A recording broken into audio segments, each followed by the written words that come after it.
नमस्कार दोस्तों, तारीख आज 10 नवंबर 2025 दिन सोमवार, हिंदी तिथि षष्ठी। आइए जानते हैं आज की देश और दुनिया की 25 सिलेक्टेड काम की और महत्वपूर्ण बड़ी खबरों को सिर्फ 15 मिनट में। पर अभी तक आपने इस वीडियो को लाइक नहीं किया तो लाइक कर दीजिए और चैनल पर नए हैं तो सब्सक्राइब कर लें।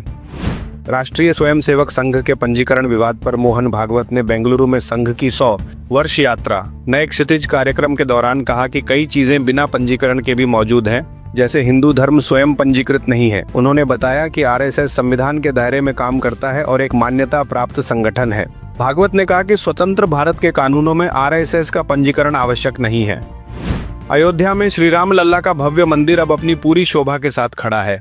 25 नवंबर को प्रधानमंत्री नरेंद्र मोदी मंदिर के शिखर पर धर्म ध्वज फहराएंगे। सुरक्षा कारणों से उस दिन आम श्रद्धालुओं का प्रवेश पूर्णतः प्रतिबंधित रहेगा। 24 नवंबर की मध्य रात्रि से 25 नवंबर की रात तक केवल आमंत्रित अतिथि ही मंदिर तक पहुंच सकेंगे। प्रशासन ने श्रद्धालुओं से आग्रह किया है कि वे 26 नवंबर के बाद ही अयोध्या की यात्रा करें। रायपुर पहुंचे समाजवादी पार्टी के अध्यक्ष अखिलेश यादव ने कहा, बिहार में इंडिया गठबंधन जीतकर नौजवान मुख्यमंत्री बनाएगा। वे उड़ीसा उपचुनाव प्रचार के लिए जा रहे हैं। भाजपा पर तंज कर उन्होंने कहा, भाजपा घुसपैठियों की बजाय घुस पर ध्यान देती है और 11 साल की सरकार में उनकी जिम्मेदारी है। उड़ीसा में संगठन मजबूत करेंगे। एसआईआर व वीवीपीएटी पर सवाल उठाए, वोट व आधार की पारदर्शिता मांगी। दिल्ली से गुरुग्राम आने जाने वालों के लिए सफर अब महंगा हो गया है। National highway authority of India ने 9 नवंबर से द्वारका एक्सप्रेसवे के बिजवासन टोल प्लाजा पर वसूली शुरू कर दी है। कार, जीप या वैन के लिए एक तरफा यात्रा पर 220 रुपए और एक दिन में 2 बार आने जाने पर 330 रुपए टोल देना होगा। वहीं खिड़की दौला टोल प्लाजा के रेट भी बढ़ा दिए गए हैं। बिहार चुनाव में आरजेडी के स्ट्रांग रूम से जुड़े आरोपों पर चुनाव आयोग ने सफाई दी है। आयोग ने कहा कि वायरल वीडियो भ्रामक है और हाजीपुर स्ट्रांग रूम की सुरक्षा में कोई सेंध नहीं लगी। जांच में पता चला कि सीसीटीवी फुटेज का डिस्प्ले सिर्फ तकनीकी कारणों से कुछ मिनट बंद हुआ था, जबकि कंट्रोल रूम की स्क्रीन लगातार चालू रही। आधी रात में आई गाधी जवानों का सामान लेकर गई थी। स्ट्रांग रूम में 3 स्तरीय सुरक्षा है।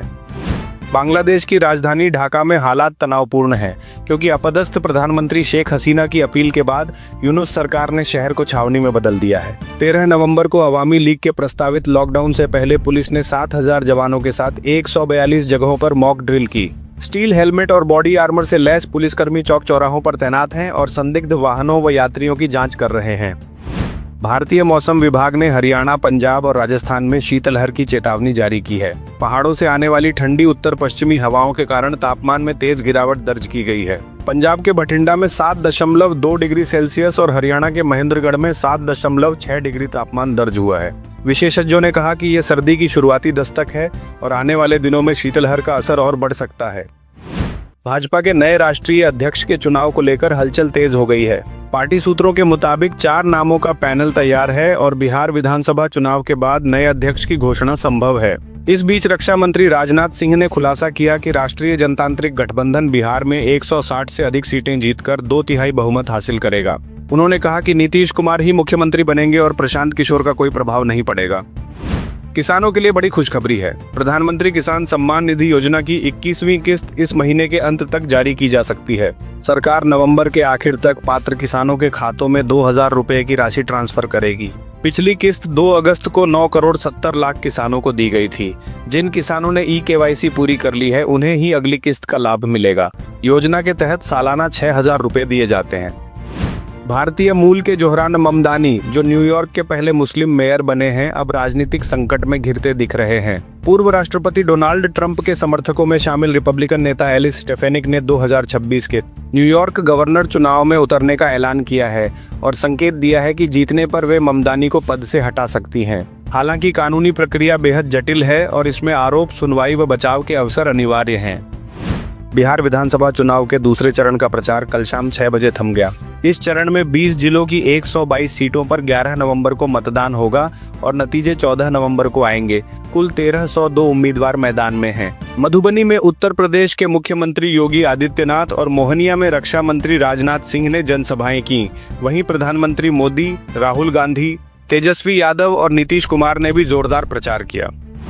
झारखंड के गोड्डा से भाजपा सांसद निशिकांत दुबे ने राहुल गांधी पर तीखा हमला बोला है। दुबे ने कहा कि राहुल गांधी की शादी नहीं हुई, इसका मतलब ये नहीं कि वे अभी भी जवान हैं। मेरी और उनकी उम्र बराबर है, लेकिन मेरे बेटे शादी की उम्र के हैं। उन्होंने सवाल उठाया कि जब राहुल गांधी का परिवार कहता है कि उनके पास कोई संपत्ति नहीं है तो विदेश यात्राओं का खर्च कहां से आता है। दुबे ने कहा, इटली और कंबोडिया यात्राओं की जांच होगी। बिहार चुनाव के बीच जनशक्ति जनता दल के संस्थापक तेज प्रताप यादव को केंद्र सरकार ने Y+ श्रेणी की सुरक्षा प्रदान की है। गृह मंत्रालय के आदेश के बाद CRPF के 11 कमांडो उनकी सुरक्षा में तैनात रहेंगे। सुरक्षा एजेंसियों की रिपोर्ट के बाद यह फैसला लिया गया है। तेज प्रताप ने कहा कि बिहार में हालात ऐसे हैं कि कभी भी हमला हो सकता है, इसलिए सुरक्षा जरूरी है। वे महुआ सीट से चुनाव लड़ रहे हैं और बदलाव की राजनीति की बात कर रहे हैं। केंद्रीय गृह मंत्री अमित शाह ने सासाराम रैली में विपक्ष पर तीखा हमला बोला। कहा कि सोनिया, मनमोहन और लालू के समय आतंकवादियों पर कार्रवाई ढीली थी, जबकि मोदी सरकार ने कठोर कदम उठाए और 22 दिनों में ऑपरेशन सिंदूर का हवाला दिया। उन्होंने घुसपैठियों को लेकर राहुल और तेजस्वी पर निशाना साधा और कहा कि भाजपा बिहार से हर एक घुसपैठिए को बाहर निकालेगी तथा स्थानीय युवाओं के रोजगार की रक्षा प्राथमिकता होगी। देहरादून में उत्तराखंड की रजत जयंती समारोह में प्रधानमंत्री नरेंद्र मोदी ने राज्य को 8,260 करोड़ रुपए की योजनाओं की सौगात दी और गढ़वाली में जनता को संबोधित किया। उन्होंने कहा कि उत्तराखंड का बजट अब 1 लाख करोड़ रुपए पार कर गया है, बिजली उत्पादन 4 गुना बढ़ा है, सड़कों की लंबाई 2 गुनी हुई है और राज्य विकसित भारत की दिशा में तेजी से आगे बढ़ रहा है। इंडियन ओवरसीज बैंक ने NPST और मिस्ड कॉल पे के साथ मिलकर बिना इंटरनेट वाले मोबाइल यूजर्स के लिए भारतीय रिजर्व बैंक का UPI 123 पे सिस्टम शुरू किया है।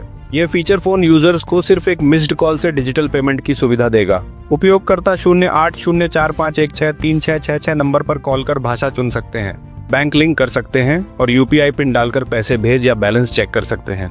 ये प्रणाली साइबर धोखाधड़ी से भी सुरक्षित मानी जा रही है। मध्य प्रदेश के दतिया जिले के इंद्रगढ़ में बागेश्वर धाम पीठाधीश्वर धीरेन्द्र शास्त्री का पुतला जलाने को लेकर भीम आर्मी और करणी सेना के बीच तनाव फैल गया। भीम आर्मी के कार्यकर्ता पुतला दहन कर रहे थे, जबकि करणी सेना इसका विरोध कर रही थी। नारेबाजी और पथराव के बाद पुलिस ने लाठीचार्ज और पानी की बौछार से स्थिति संभाली। इलाके में अतिरिक्त पुलिस बल तैनात किया गया है और हालात अब नियंत्रण में है।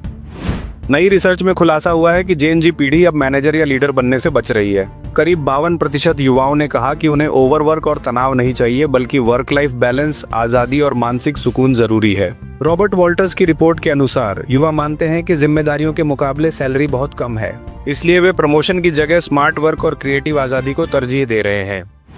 हरियाणा के DGP OP सिंह ने गुरुग्राम में बयान देते हुए थार और बुलेट को दादागिरी और दिखावे का प्रतीक बताया। उन्होंने कहा कि कई युवा और बदमाश इन गाड़ियों से स्टंट कर रहे हैं और जिनके पास थार है उनका दिमाग घूम गया है। DGP ने चेतावनी दी कि ऐसे वाहनों का गलत इस्तेमाल करने वालों पर सख्त कार्रवाई होगी। उन्होंने कहा, अब पुलिस कर्मियों की थार रखने वालों की लिस्ट भी तैयार की जाएगी।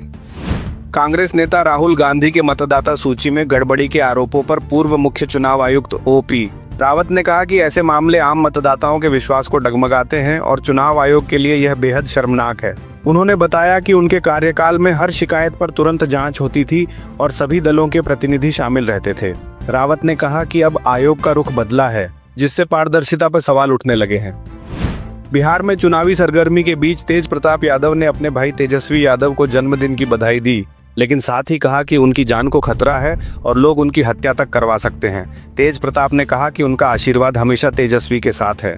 हाल ही में केंद्र सरकार ने उन्हें Y+ श्रेणी की सुरक्षा दी है। वे इस बार 40 से अधिक उम्मीदवारों के साथ अपनी पार्टी जनशक्ति जनता दल से चुनाव मैदान में है। गुजरात ATS ने देश में बड़ी आतंकी साजिश को नाकाम करने का दावा किया है। अहमदाबाद के पास पकड़े गए 3 संदिग्धों में एक सैयद अहमद मोहिउद्दीन चीन से MBBS की पढ़ाई कर चुका है और रासायनिक जहर रिसिन से तबाही की योजना बना रहा था। उसके पास से 2 पिस्तौल, 30 जिंदा कारतूस और 4 लीटर अरंडी का तेल मिला है। बाकी 2 आरोपी उत्तर प्रदेश के रहने वाले हैं, जिन्होंने दीनी शिक्षा ली है और कई शहरों की रेकी की थी। सासाराम में रैली के दौरान केंद्रीय गृह मंत्री अमित शाह ने कहा कि NDA सरकार बनी तो 5 साल में बिहार को विकसित राज्य बना दिया जाएगा। उन्होंने घोषणा की कि राज्य में डिफेंस कॉरिडोर और सीता मंदिर का निर्माण होगा। शाह ने कहा कि मोदी सरकार सोनाचूर चावल को GI टैग दिलाएगी और सोन मछली की मार्केटिंग की व्यवस्था करेगी। उन्होंने राजद और कांग्रेस पर निशाना साधते हुए कहा कि NDA की एकता ही बिहार की विजय का संकल्प है। दिल्ली एयरपोर्ट पर तकनीकी खराबी से 800 से अधिक उड़ानें प्रभावित होने के बाद केंद्र सरकार सख्त हो गई है। नागरिक उड्डयन मंत्रालय ने एयरपोर्ट अथॉरिटी ऑफ इंडिया को 90 दिनों के भीतर नया air traffic services message handling system स्थापित करने का आदेश दिया है। केंद्रीय मंत्री राम मोहन नायडू और सचिव समीर कुमार सिन्हा ने ATC का दौरा कर स्थिति की समीक्षा की। मंत्रालय ने सिस्टम अपग्रेड और कर्मचारियों की सुविधाओं में सुधार के निर्देश दिए हैं। दिल्ली एनसीआर में हवा की स्थिति गंभीर हो गई है। कई इलाकों में एक्यूआई 400 से अधिक दर्ज किया गया है, जिससे लोगों की सांसें मुश्किल में हैं। आनंद विहार, आईटीओ और जहांगीरपुरी में प्रदूषण स्तर सबसे अधिक पाया गया। इसी बीच नागरिक संगठन वॉरियर माम्स और माई राइट टू ब्रीथ के तहत लोग आज इंडिया गेट पर प्रदूषण के खिलाफ शांतिपूर्ण प्रदर्शन करेंगे। सोशल मीडिया पर #हेल्प अस ब्रीथ अभियान के जरिए तत्काल सरकारी कार्रवाई की मांग की जा रही है।